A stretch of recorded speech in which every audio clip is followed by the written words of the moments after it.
And hello YouTube, and welcome back to another episode of the Zone TV Movie Entertainment with me, your host Jonathan, once again bringing you my thoughts and movie review for the brand new Disney animated film, Frozen 2.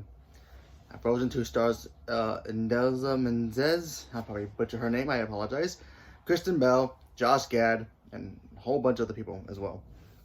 So, Frozen 2. The first one became like a global phenomenon. Let's just put it that way. That first movie came out like I think 2013 and basically became the biggest thing since like Swiss cheese. Okay, everywhere you go, you see little kids anywhere or little girls doing their thing. You know, pretending to be Elsa and Anna, and of course, you know, Elsa is our first official Disney queen. So it was, you know, understanding, and it was a huge success.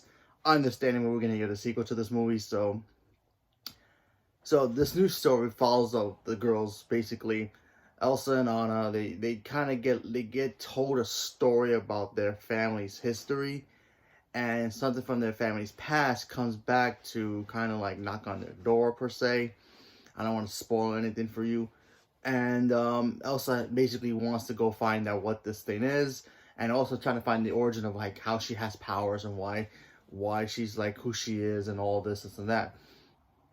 And of course, Anna's just right there with her, protecting her sister, like she did in the first one. And of course, she has Kristoff as well, and Olaf is with them as well. They all go on through the adventure, trying to find out, you know, their history and their past of what, you know, what their family used to do, and try to basically fix the kingdom because something's going on and they need to fix the problem.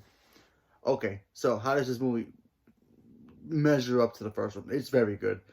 I first of all, the animation has gotten a lot better. You know, I always say that about animation movies, but you really got to understand when you look at an animation, especially movies that's like a couple years old, and then you see it evolve into something else. You got to give the people who do this kind of stuff credit. You know, the technology, the software they use, or whatever they use, hand drawn, computerizing, whatever it is. You know, you got to give them props for what they do with this animation. It gets better, it gets brighter, it gets sharper, and more colorful as well, in a good way. I thought the story was very good. You know, we get to see Elsa really shine in this movie, especially using her powers.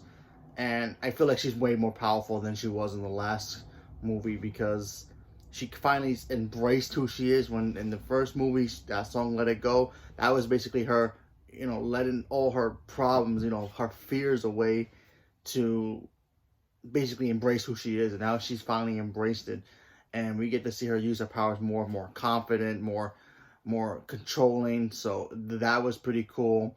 I mean, the woman is beyond crazy powerful. It's like ridiculous. I mean, she puts Sub-Zero and Bobby from the X-Men, Iceman, look like amateurs at a snow cone machine. So there's that. So that was cool. You have Anna, who's also become a more better figure, as you were. You know, last time in the first one, she was kind of naive a little bit. You know, she always wanted to protect her sister, but, you know, she always let her guard down when it comes to men. She picked a good one with Kristoff in this one, you know, as a boyfriend, I guess. And she's always there for her sister. She knows what she's talking about. And, you know, so there's that. Olaf has become, I think, the greatest thing in animation since anything. But he's funny. This whole movie is even funnier than it was the last time. So, especially with Olaf. Olaf, like, kills it. You know, for a snowman, he's hilarious. And the songs. Let's talk about the songs. Okay, so there's like 2 great songs in Into the Unknown, and there's another one that Elsa supposedly sings. I forgot the name of it already, but very good, very catchy. Is it as good as Let It Go? I don't know. Maybe the Into the Unknown might be in par with that one, but the second one is good. But it's like, okay, I like the other 2 better. So that was great. You know, Kristoff has his own song in this one too. That's a very good song. Olaf has a good song, but I think this the summer one for the first one was way better. Anna has a new song too. I thought that was really good. And like I said, there was a lot of new songs in here. Some of them are good, and some of them are like, okay, you don't, you know, they're okay, you know.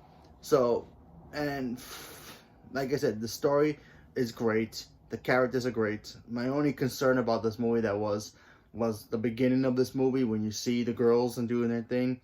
it opens up to a couple of songs, and it feels like it just stretches it out too much, and it doesn't feel like it's a part of the story. So there were a couple of songs I didn't like. I thought that was just like, nah.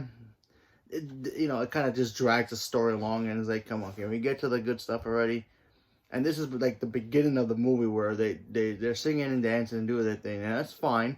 But I feel like it didn't have nothing to do with the story until the songs that had to do with the story made sense. When Elsa starts singing into the unknown, she's actually going into literally unknown. She has no idea where she's going to her next adventure.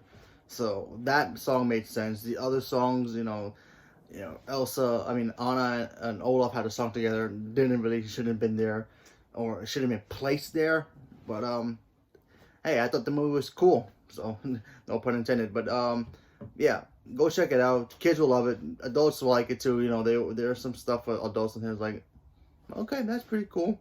And yeah, so they really made this movie, a lot funner for not only for kids but also for adults as well. So they don't have to be bored out of their minds taking their kids and then listen to the damn songs in the car after 5 minutes, which you're gonna get that. And so all the parents out there who have children who's gonna go see this with their kids, good luck to putting this on your radio station. So good luck to you. So there's that. But other than that, like I said, this movie's great. Go check it out. And so leave me a comment below. Let me know what you guys thought about it. And do you guys want to see a third Frozen?